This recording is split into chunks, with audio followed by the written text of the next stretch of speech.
So the goal was to create a Knight Rider KITT car display here using discrete components. So I'm gonna go ahead and turn this on while I kind of explain how the circuit works.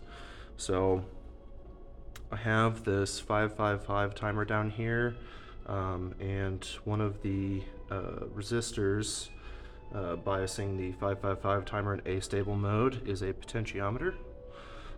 So I can change the timing and make the lights go back faster by turning the resistance.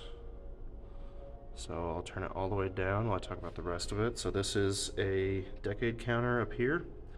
Probably the worst laid out decade counter, I think, on the market.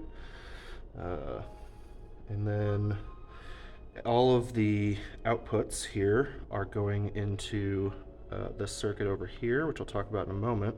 But the 555 timer controls the input to this, so that the outputs kind of work like this. So we have 1, 2, 3, 4, 5, 6, 7, 8, 9, 10.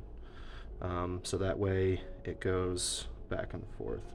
Now in the initial version of the circuit, my LED on the end here and the end here, you can see they kind of still light up a little bit brighter than the rest of the circuit.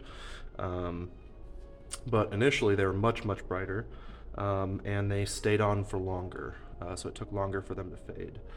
So what I kind of did there is I put a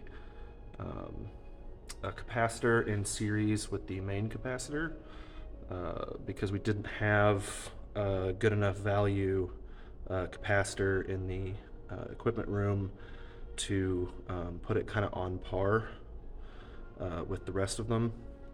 And what that does is it decreases the fading time, so it doesn't stay on for much longer than the middle 4 LEDs. And then to decrease the brightness, what I did is I doubled the LED resistor value.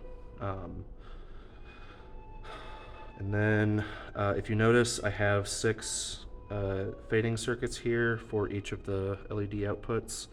And I used Nate Van Devender's design, using a diode and a resistor going low here instead of the BJT design, because I personally found it much simpler.